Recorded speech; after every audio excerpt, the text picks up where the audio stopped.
wabarakatuh.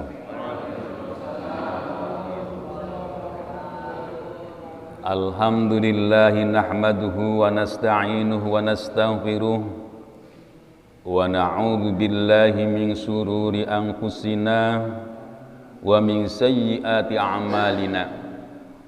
May yahdihillahu fala mudhillalah wa may yudlil fala hadiyalah.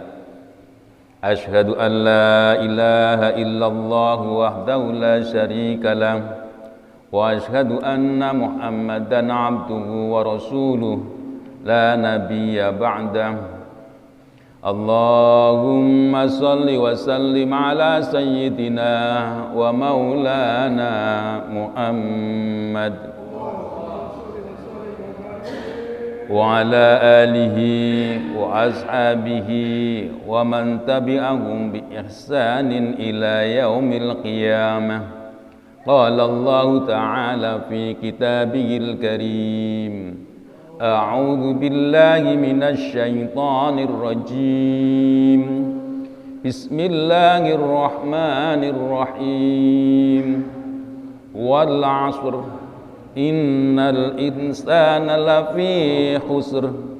Illa alladzina amanu wa 'amilus shalihati wa tawasaw bil haqqi wa tawasaw bil haqqi wa tawasaw bis sabr. Yang saya hormati para sepuh di lingkungan Masjid At-Taubah, yang saya hormati Bapak Ambi selaku Ketua DKM dan jajarannya, yang saya hormati Bapak Khotib selaku Imam Tetap dan sebagai tokoh masyarakat. Mudah-mudahan Allah memberikan keberkahan di dalam kehidupan mereka. Hadirin jamaah Masjid At-Taubah, bapak-bapak dan adik-adikku sekalian, serta bapak ibu yang ada di rumah, tidak lupa para pemirsa YouTube. Mudah-mudahan Allah memberikan keberkahan di dalam kehidupan kita. Mari kita panjatkan puji syukur kehadirat Allah Subhanahu wa taala yang telah melimpahkan berbagai macam bentuk kenikmatan, baik nikmat zahir maupun nikmat batin, terutama nikmat iman dan Islam. Salawat dan salam kami limpahkan kepada junjungan Nabi Agung, Nabi besar Muhammad sallallahu alaihi wasallam, yang telah membina umatnya dengan penuh rasa kasih sayang. Hadirin jamaah yang saya cintai, ini kalau kita perhatikan orang itu Pak ya, kadang-kadang sering mengecam bentuk formalnya, tetapi substansinya itu diikuti. Dulu Pak ya, penjajah datang ke Indonesia itu suka curiga dengan umat Islam. Sekolah-sekolah diniyah itu kan ada di mana-mana. Masjid-masjid tumbuh, musola-musola terbangun. Duitnya dari mana ya gitu. Ini mengundang pertanyaan. Orang Belanda nggak tahu, ya orang kafir nggak tahu. Taunya hidupnya itu dari wakaf, ya kan? Umat Islam itu kan kesadarannya luar biasa. Masjid seperti ini dari wakaf.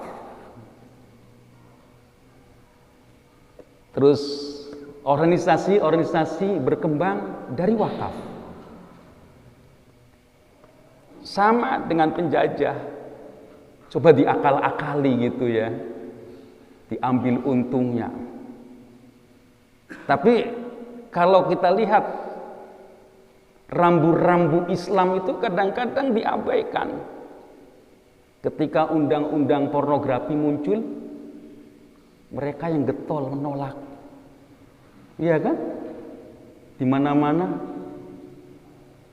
ketika muncul perda syariah, peraturan daerah syariah, mereka juga yang menolak. Masalah wakaf, yang biasanya nggak pakai kerudung datang dengan pakai kerudung. Bilangnya dulu jangan ke Arab-Araban. Ketika ada wakaf pakai kerudung. Ini apa-apaan ini? Aneh bener gitu ya dunia ini. Ini sebenarnya Pak, yang disebut dalam Al-Quran adalah orang yang kafir beneran. Ulaika humul kafirun haqqa. Kenapa? Ngambil yang enak-enak, yang gak enak gak mau diambil. Amar ma'ruf nahi mungkar dicekal. Karena apa? Karena khawatir mereka juga kena amar ma'ruf nahi mungkar. Ya inilah Pak ya, dunia itu seperti itu. Jadi orang yang dinyatakan orang kafir beneran itu orang yang mengambil ayat sebagian yang enak diambil gitu Pak. Yang merasa nggak enak dibuang, itulah yang kafir beneran. Inilah ayat Al-Quran Pak. Jadi ketika dia itu menguntungkan, diambil. Ketika sekiranya merugikan dirinya, ada lembaga yang menegakkan amar ma'ruf nahi mungkar, bubarkan. Nah inilah keadaan di kita itu seperti itu. Nah, ini juga ada ayat yang berkaitan dengan ini semua, Pak. Makanya sering saya sampaikan, kalau orang itu baca ayat Al-Quran secara berurutan, secara tulus, secara bersih, disinilah jawabannya, Pak. Ada jawabannya di sini. Kenapa negara ini morat-marit seperti ini? Ditimpa musibah dari virus, dari alam, dari kemiskinan, dari macam-macam. Nah, inilah jawabannya akan kita bahas bersama. Yuk, kita teruskan kaji kita. Kita ngaji terus, Pak. Tidak akan meritik siapa-siapa. Tapi inilah ayat Al-Quran. Inilah ayat Al-Quran. Ya, seperti biasa kita awali. A'udzu billahi minasy syaithanir rajim.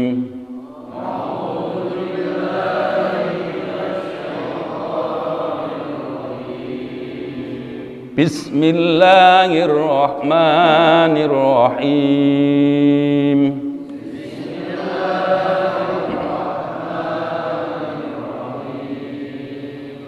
Innal ladzina ja'u bil ifki usbatun minkum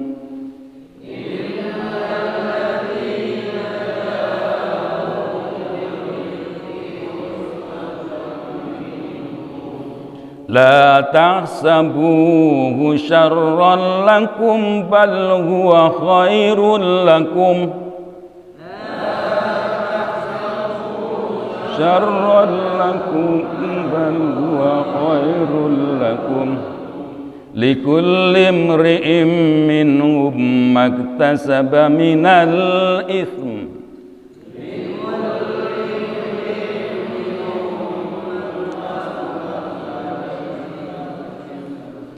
والذي تولى كبره منهم له عذاب عظيم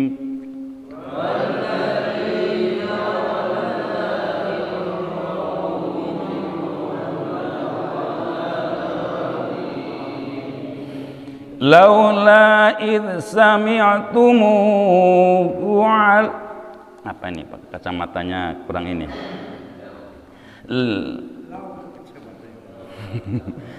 Laula idh sami'tumuhu dhannal mu'minuna wal mu'minatu bi anfusihim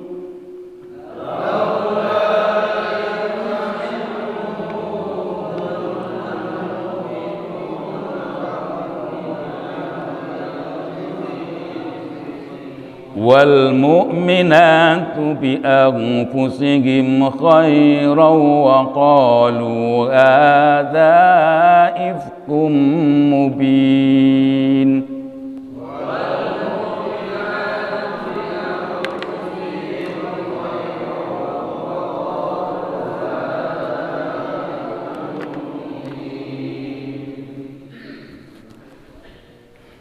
Tinggalan jadi begini, Pak. لولا جاءوا عليه بأربعة شهداء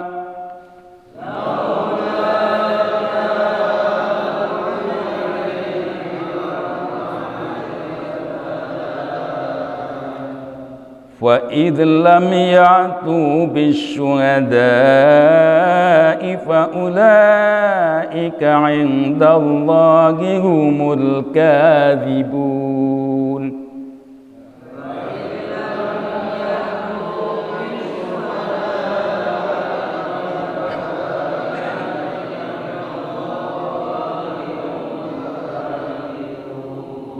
ولولا فضل الله عليكم ورحمته في الدنيا والآخرة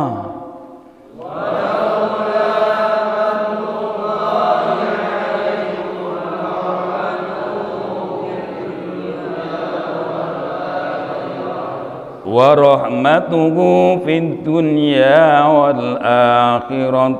wal akhirati lamassakum fima afantum fihi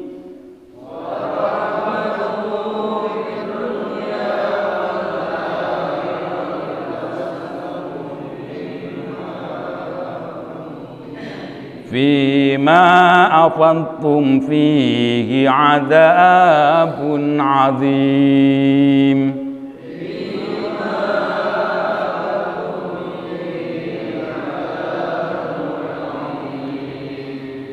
إذ تلقونه بألسنتكم وتقولون بأفواهكم ما ليس لكم به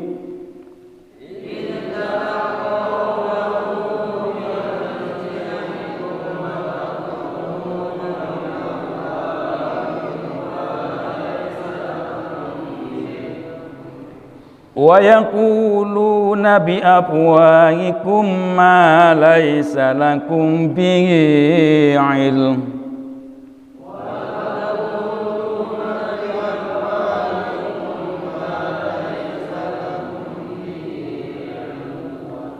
وَتَحْسَبُونَهُ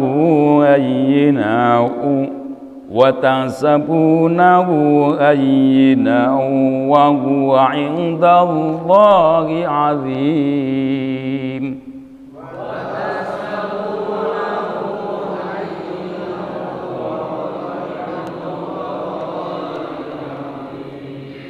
صدق الله العظيم.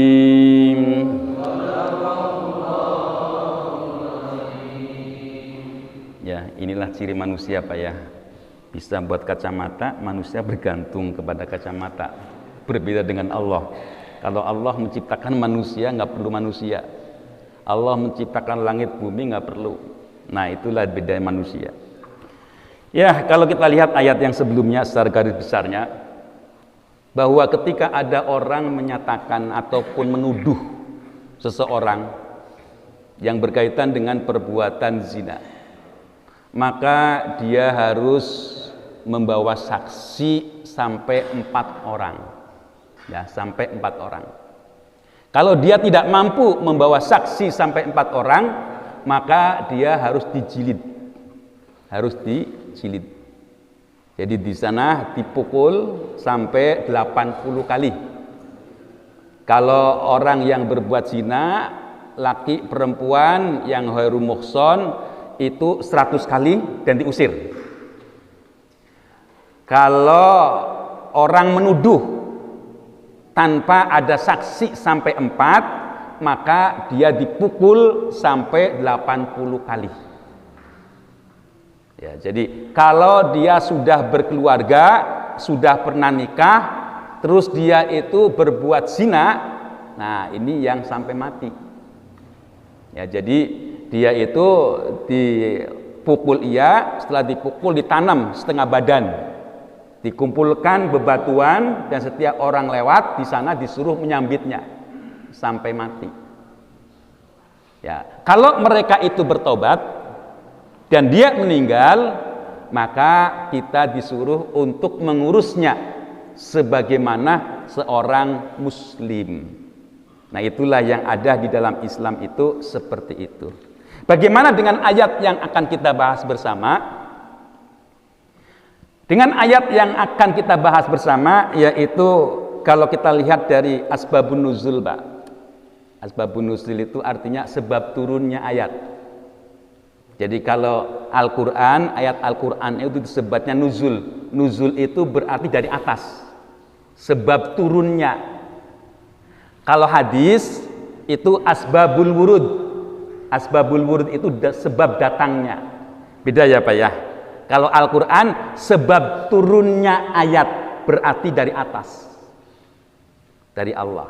Kalau hadis wurud, wurud itu datang itu dari samping. Makanya Al-Quran itu dari Allah, sedangkan hadis itu adalah qaulun nabi, af'alun nabi, ikrarun nabi. Nah, itulah hadis. Makanya disebut dengan asbabul wurud, datang. Datang itu kan berarti sejajar ya Pak ya. Kalau nuzul itu turun, berarti dari Allah. Apa sebab turun dari ayat ini? Ini kalau sebab turun dari ayat ini ada 11 ayat yang berkaitan dengan sebab turunnya, yaitu berkaitan dengan adanya hadisul ifki. Hadisul ifki itu artinya adalah berita bohong. Berita bohong dengan siapa? Dengan Aisyah. Ya, jadi ketika Aisyah itu dulu Nabi itu kalau ingin perang, Pak, dia itu selalu membawa istrinya. Selalu membawa istrinya. Karena istrinya ada beberapa, maka membuat keadilan Nabi itu pakai undian. Namanya siapa-siapa dikelinting, nanti siapa yang turun maka dia yang ikut. Nah, kebetulan ketika perang ini, yaitu memerangi Bani Mustalik, yaitu Aisyah yang jatuh pilihannya. Nah, ketika dalam peperangan terjadilah di sana, ini asalnya sih kalau kita lihat sebab peperangan itu, kalau kita lihat Bani Mustalik itu dulu ketika perang Uhud itu membela kafir Quraisy. Dia arahnya itu yaitu dari Madinah ke Makkah, ya. Dari Makkah ke Madinah, dia itu lebih dekat sebenarnya ke Madinah. Tetapi dia mempunyai kecenderungan membela orang kafir Quraisy karena di sana itu ada berhala yang dia puja-puja sama juga.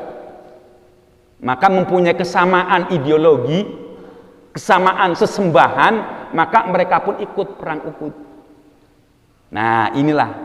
Nah, setelah perang Uhud itu sudah kelar, tidak ada lagi berita lagi, dia orang-orang Bani Mustalik itu ingin memerangi Rasul.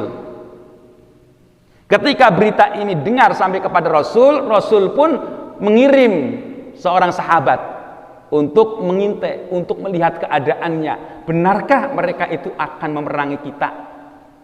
Oh, ternyata benar, sudah siap-siap memerangi Rasul.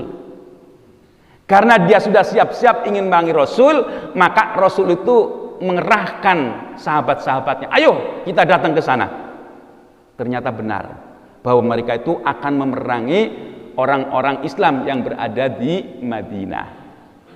Setelah terjadi peperangan, nah disinilah intinya, yaitu berkaitan dengan Aisyah. Sudah beres. Nah, di sana itu rombongan dari Aisyah itu sudah lebih awal. Sangkanya Aisyah itu sudah ada di rombongan yang pertama. Dalam satu riwayat, Aisyah itu badannya mungil, Pak, kecil. Jadi, dan waktu itu sudah diturunkannya hijab. Diturunkannya orang itu menggunakan penutup aurat yang sebagaimana mestinya. Bahwa aurat itu hanya muka dan telapak tangan. Jadi sudah nggak kelihatan apakah Aisyah sudah di dalam atau belum, sangkanya sudah ada di dalam. Maka kafilah itu berangkat lebih awal, ternyata Aisyah itu turun membereskan perhiasan-perhiasan yang dia putus. Ya, jadi ya namanya perempuan itu kan perhiasannya dengan emas, ya Pak ya. Kalau laki-laki jangan ya. Kalau laki-laki itu perhiasannya adalah akhlak. Jadi hilyatun nisa zahabun. Perhiasan perempuan adalah emas. Wa hilyatur rijal adabun. Jadi perhiasan laki-laki adalah akhlaknya. Ya, kalau orang laki-laki sombong, masya Allah kan. Orang itu ketemu nggak mau, pengen ketemu, ngapain ketemu orang sombong gitu kan? Seul itu aja. Lihatnya udah seul. Ya, jadi kalau perempuan ya pakaiannya ya ada emas gitu. Kalau laki-laki pakai emas, ya Allah, semampai Pak ya. Dulu ada artis namanya Emon. Sekarang udah nggak ada Pak ya. Nah ini.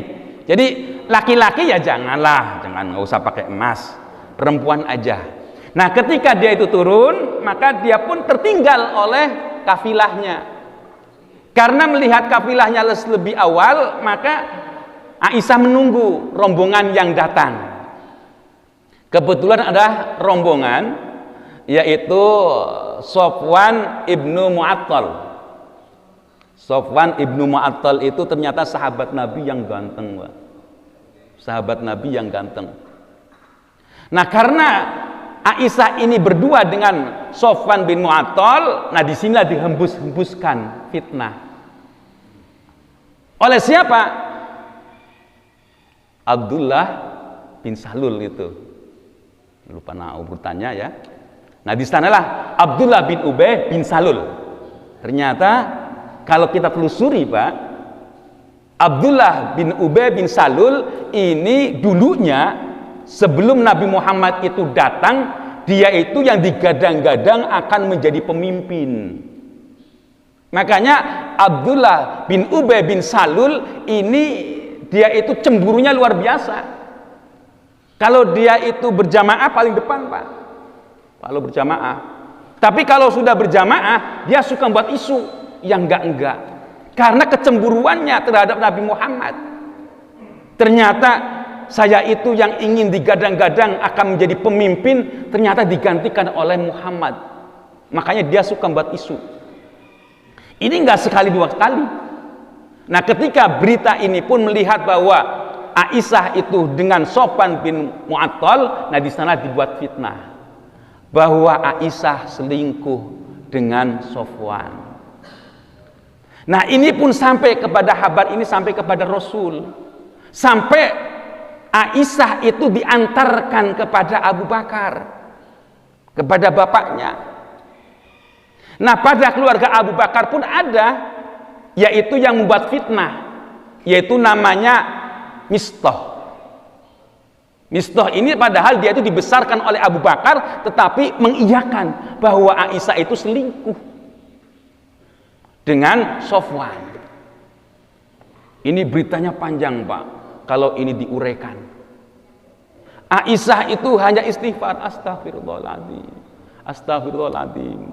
Terus Sofwan pun bilang, ya Allah, wallahi aku tidak menyentuh Aisyah sedikit pun. Ketika dia naik pun aku memalingkan mukanya. Karena ketika itu sudah tidak diperbolehkan orang-orang yang bukan mahramnya itu bertatapan. Ketika dia naik ke onta di sana itu yang nurut-nurut itu tepak-tepak langsung tunduk, gitu. Nah, ketika Aisyah naik di atas onta tidak melihatnya, karena Aisyah pun sudah pakai hijab. Nah, terus jalan, Sofwan itu menuntun ontaknya sampai ke Madinah.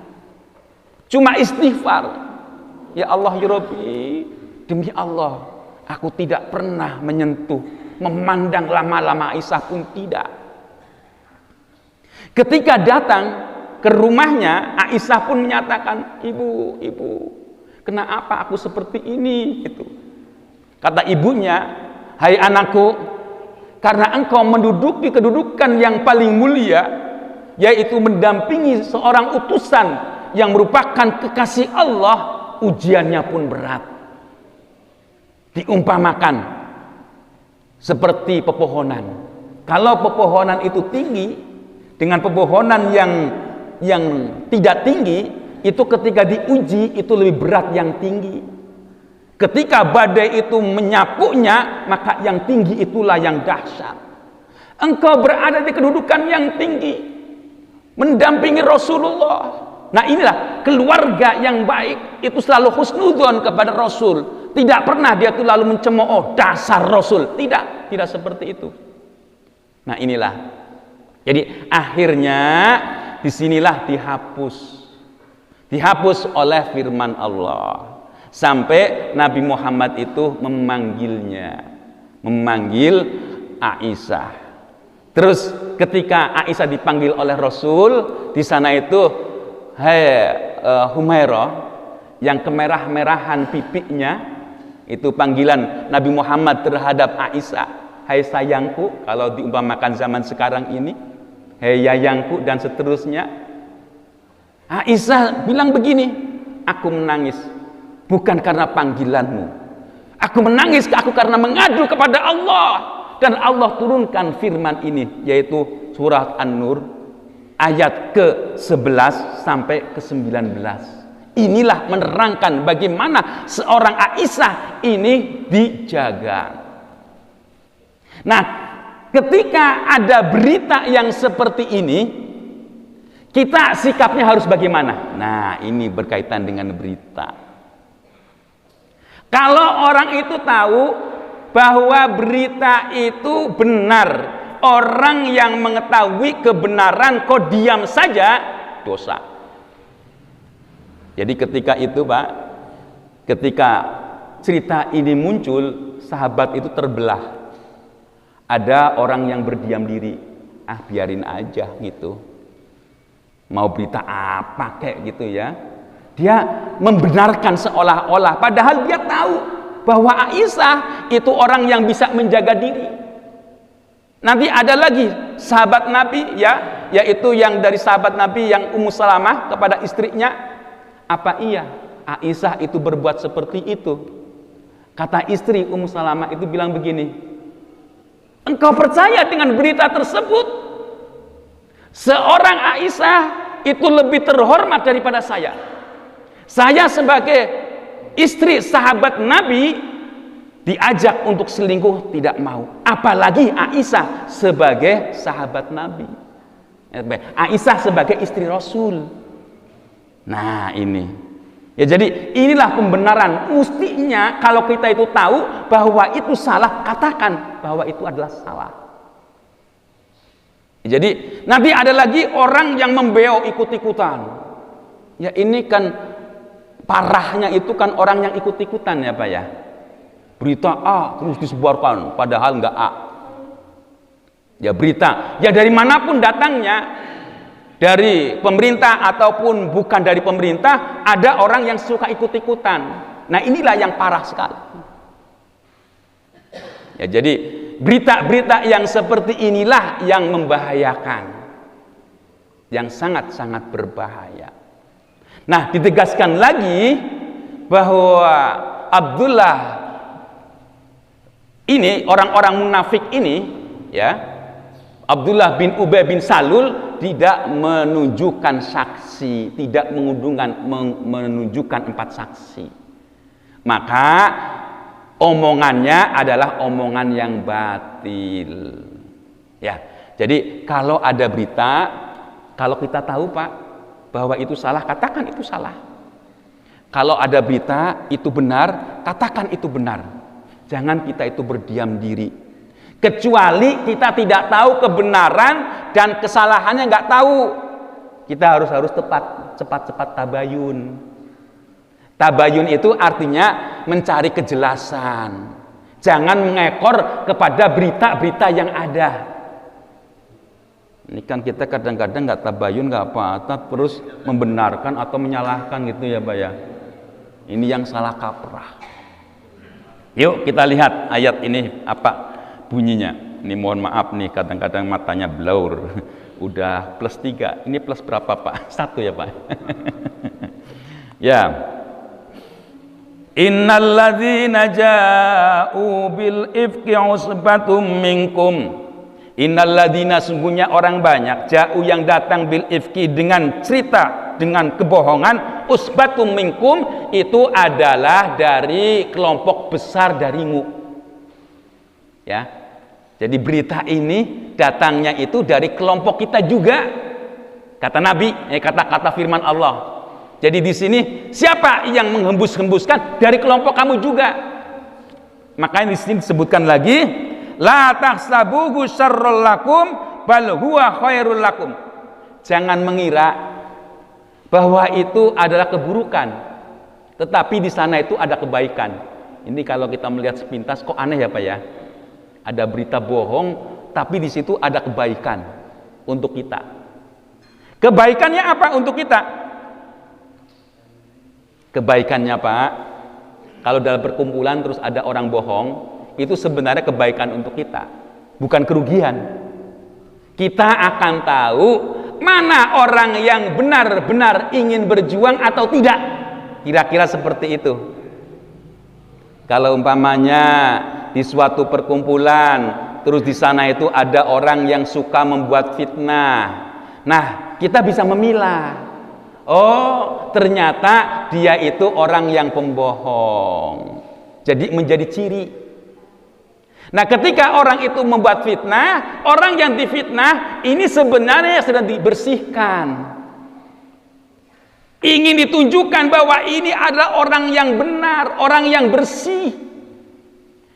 Jadi istri Nabi itu ada yang difitnah yang sampai tertera dalam Al-Quran, yaitu Aisyah. Sebenarnya Fatimah juga difitnah oleh orang-orang tertentu bahwa Fatimah itu pernah berbuat zina dan seterusnya. Tetapi setelah fitnah itu sudah menjalar kemana-mana, maka dibuktikan bahwa Fatimah adalah orang yang bersih. Ya, jadi di sini ada hikmahnya. Orang yang difitnah itu sebenarnya lagi dibersihkan kalau dia itu benar adanya.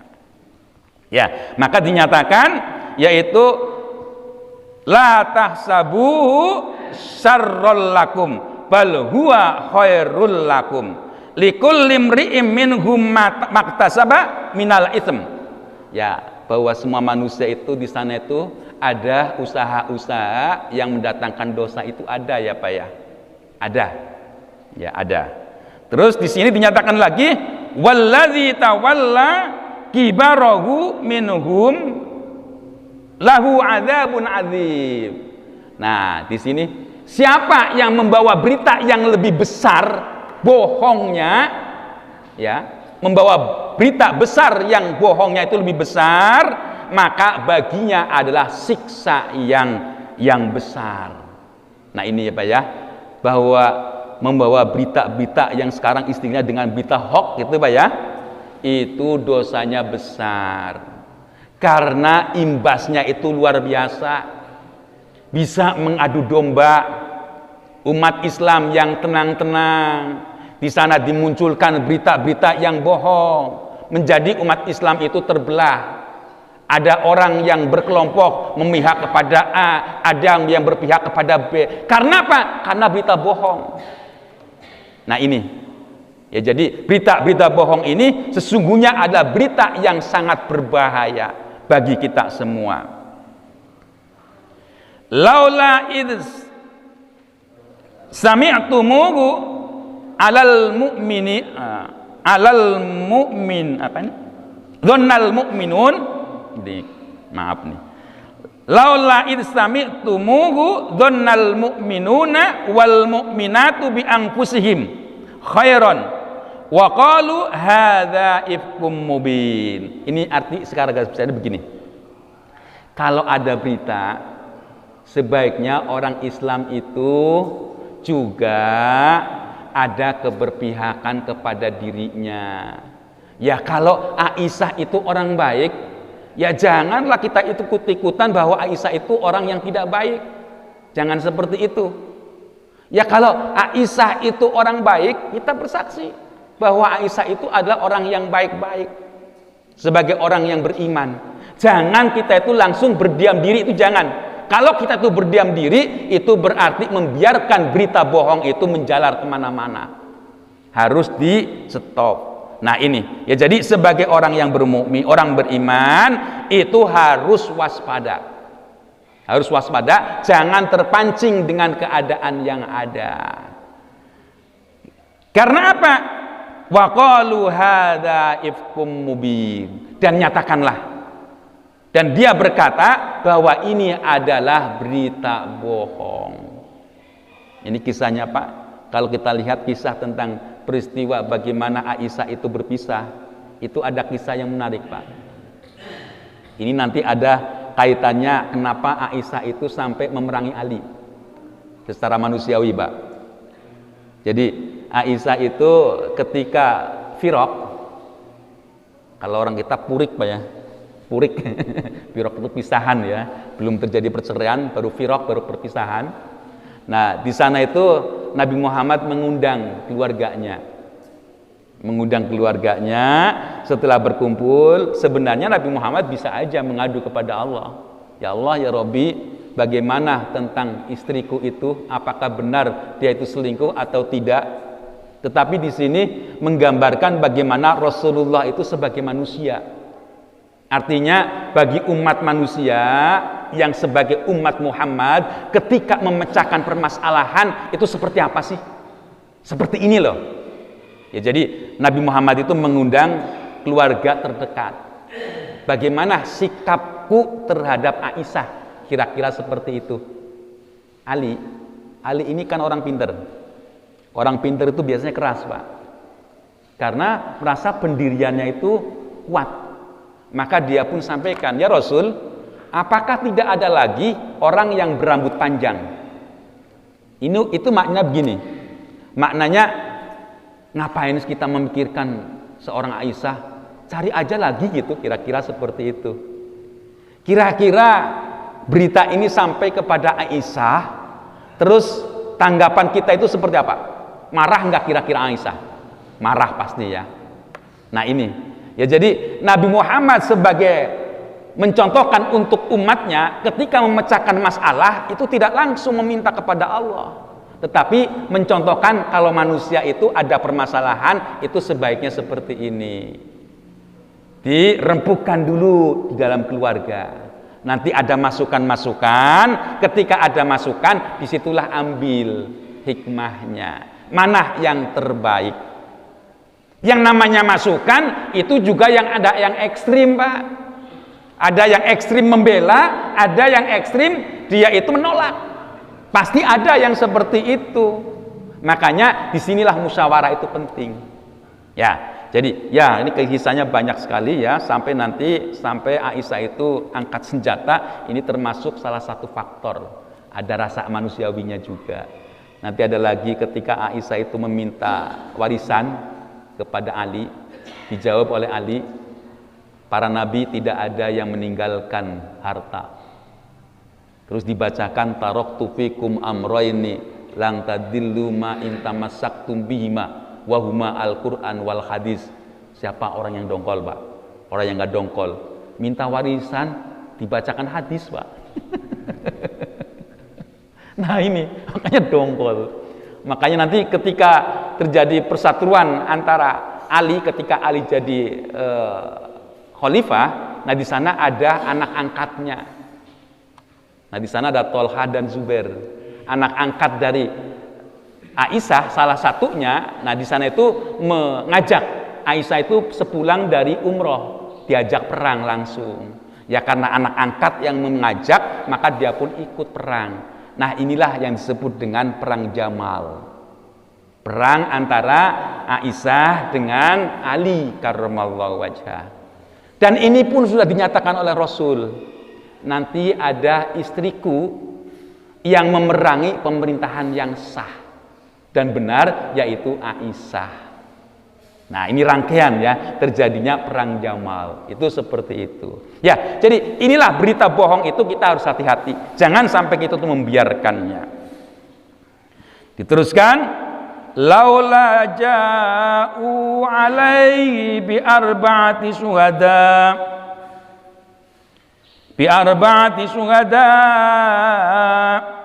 fa idlam ya'tu bisyuhada'i fa ulaika indallahi humul kadhibun. Nah, kalau dia itu membawa berita itu yang seolah-olah mohon maaf merugikan orang lain, terus dia itu tidak membawa saksi 4, maka dinyatakan kalau dia itu tidak membawa saksi sampai 4, maka dia itu adalah pembohong. Termasuk di sini yaitu Abdullah bin Ubay bin Salul. Inilah orang yang pembohong, sebagai munafik yang menghembus-hembuskan bahwa Aisyah itu berbuat selingkuh. Maka jangan percaya dengan berita tersebut. Nanti ada beberapa ayat yang menyatakan bahwa istri-istri Rasul itu adalah orang-orang yang terjaga imannya, terjaga Islamnya, tidak seperti sembarangan orang. Diteruskan lagi, walaula fadlullahi alaikum wa rahmatuhu fid dunya wal akhirah, kalaulah bukan karena keutamaan dan rahmat dari Allah, kehidupan di dunia dan akhirat, lamassakum fima afattum, maka akan menimpa dengan apa yang telah engkau bicarakan. yang telah engkau bincangkan, telah engkau sampaikan, fihi di dalamnya adzabun adzim. Ya, jadi ini artinya apa? Yang diberikan keselamatan bahwa gunjingan-gunjingan ke sana merajalela dan seterusnya itu tidak dikenakan, ada yang nggak dikenakan sanksinya. Tapi kalau Allah sudah murka, ini kan dinyatakan kalaulah bukan karunia Allah dan kasih sayang Allah, artinya Allah itu masih mempunyai rasa, mempunyai perhatian yang luar biasa, maka dia pun diselamatkan dari bencana yang ada. Tapi kalau Allah sudah murka, ulama terus di sana dikucilkan, orang-orang yang beribadah tidak bisa, terus di sana banyak mempreteli hak-hak sebagai orang yang beriman, diteruskan seperti itu, maka Allah tidak menutup kemungkinan akan menurunkan azab. Nggak usah diperpanjang. Jadi Allah akan menurunkan azab seperti apapun azabnya. Bisa jadi wabah, bisa jadi bencana, bisa jadi kemiskinan, bisa jadi macam-macam bentuk-bentuk bencana yang Allah timpakan. Nah, inilah pernyataan Allah. Kalau pernyataan Allah itu pasti benar adanya, nggak mungkin bohong, karena Allah yang menciptakan, Allah yang berkuasa. Nah, ini idh talqawnahu bi alsinatikum wa yaquluna bi afwahikum ma laysa lakum bihi ilm wa tahsabunahu ghayyina wa huwa indallahi azim. Ya, jangan kita ikut-ikutan dengan mulut kita, Pak ya. Kalau ada berita bohong, kita jangan ikut-ikutan, campur. Terus dia juga ngomong dengan ucapan-ucapan yang bohong, itu jangan ikut-ikutan. Yang sebenarnya tidak ada pengetahuan bagi kita. Ya, kalau kita tidak tahu, nggak usah ikut-ikutan. Dan menganggap bahwa berita bohong itu, ini kan hiburan gitu. Ini kan berita yang ringan gitu. Jangan nggak ringan berita bohong itu. Ya, karena apa? Karena dinyatakan oleh Allah wa huwa indallahi azim, bahwa sungguhnya berita bohong yang disebarkan terus-menerus ini ada urusan yang besar. Ya, urusan yang besar yang nantinya akan meledak sewaktu-waktu. Makanya berita-berita yang seperti ini diwanti-wanti, Pak. Sampai kalau kita itu berkumpul gitu ya, Pak ya, kan kadang-kadang orang itu asik menceritakan keburukan orang gitu ya. Kadang-kadang asik seperti itu sudah dinyatakan kalau ada orang yang suka menggunjing, nanti di akhirat ini yang disebut dengan orang yang muflis. Siapa yang muflis itu? Kalau sahabat Nabi itu menyatakan orang muflis itu yaitu yang besar pasak daripada tiang. Ya, pendapatannya itu kecil tapi pengeluarannya lebih besar. Bukan itu kata Rasul. Yaitu orang yang amalan ibadahnya itu banyak sebenarnya, tapi lebih besar yaitu gunjingannya, yang nantinya ketika di akhirat itu akan dipanggil. Siapa yang suka digunjingi kamu itu? Diomongin, oh si A, si B, si C, si D, datang mereka itu. Maka Allah pun mencabut, ini pahala kamu yang kamu perbuat ketika di dunia diberikan kepada dia yang suka digunjing itu.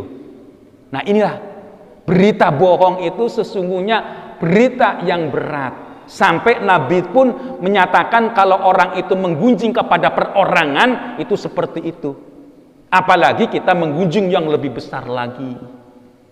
Ya, jadi inilah Al-Quran itu menyatakan demikian berkaitan dengan berita-berita bohong. Berita hoax, berita bohong, kita harus hati-hati karena akibatnya itu besar sekali negatifnya. Walaula id sami'tumuhu qultum ma yakunu lana an natakallama bihadza wallahu a'lamu bissawab. Itulah yang dapat sampaikan di pagi hari ini. Sudah barang tentu yang benar datangnya dari Allah, yang salah dari saya semata. Mohon maaf ini kacamatanya ketinggalan, bahwa kacamata punya anak. Beda, anakku itu min, saya plus. Ya. Akhir kalam, wassalamualaikum warahmatullahi wabarakatuh.